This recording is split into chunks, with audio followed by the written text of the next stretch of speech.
Hello friends, నమస్తే అండి. నేను my Bhargavi. Welcome to our channel. ఈరోజు మన వీడియోలో త్వరలో మనకి అమ్మవారి నవరాత్రులు వస్తున్నాయి కదండి. దానికోసం మొదటి రోజు ప్రసాదంగా కట్టి పొంగల్ పెడతాం కదా, అది ఎలా తయారు చేసుకుందామో చూద్దాం. నేనైతే ఒక గ్లాస్ బియ్యం తీసుకున్నానండి.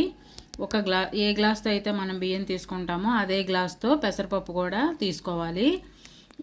ఈ రైస్ అండి నేను మనం ఇంట్లో వాడే సోనా మసూరి కాకుండా రేషన్ షాప్ బియ్యం ఉంటాయి చూసారా, మనం దోశలకు వేసుకుంటామా, అవి తీసుకున్నానండి. అవి అయితే బాగుంటుంది. ఇది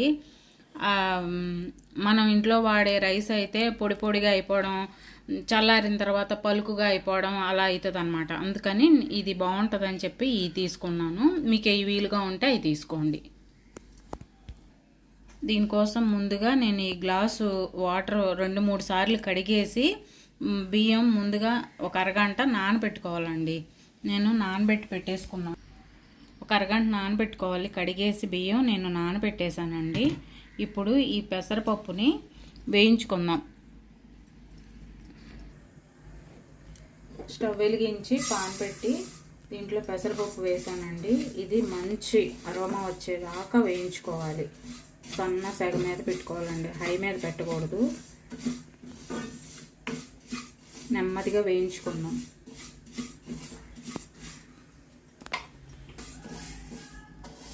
ఇగోండి పెసరపప్పు వేగింది. ఇలా వేగితే సరిపోద్దండి. ఇప్పుడు దీన్ని ఒక గిన్నెలోకి తీసుకుని కడుక్కుందాం. దీన్ని కూడా దీంట్లో వేసుకుని బాగా కడిగేసుకుందాం అండి. దీన్ని కూడా ఇగోండి ఇందాక పెట్టుకున్నాం కదా, అందులోకి ఈ పెసరపప్పు వేసేస్తున్నాను.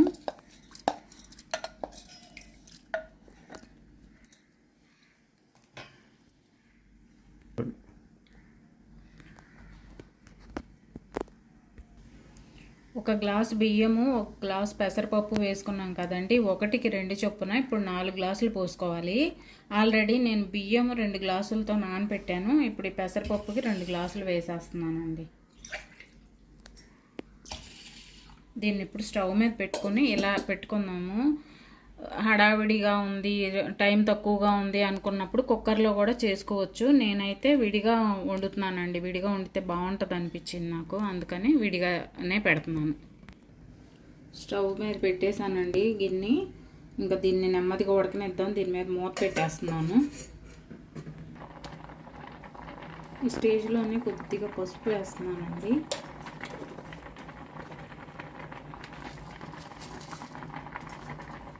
కొంచెం సాల్ట్.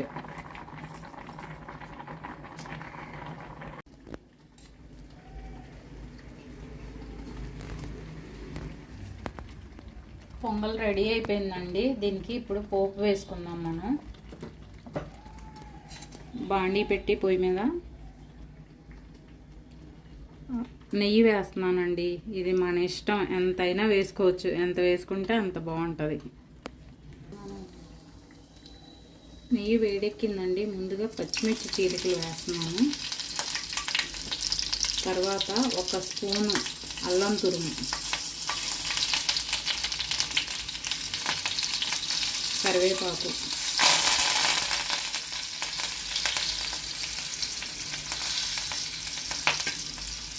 జీడిపప్పు, వీటిని ఎర్రంగా వేసుకున్నాం.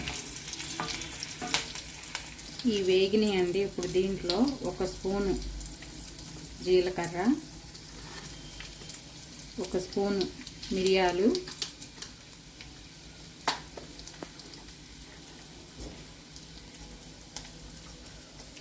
కొద్దిగా ఇంగువ,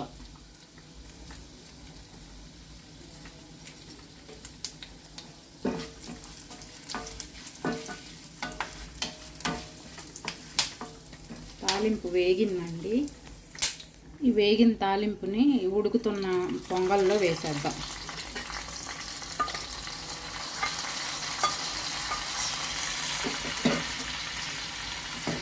అంతేనండి, మన పొంగల్ రెడీ అయిపోయింది. ఇది కొంచెం జారుగా ఉన్నా చల్లారేసరికి గట్టిపడిపోతుంది. ఒక అరగంట ఇలా వదిలేద్దాం దీన్ని. ఇంతేనండి మనం పొంగల్. చాలా ఈజీగా చేసేసుకోవచ్చు, చాలా టేస్టీగా కూడా ఉంటుందండి. Thank you for watching friends.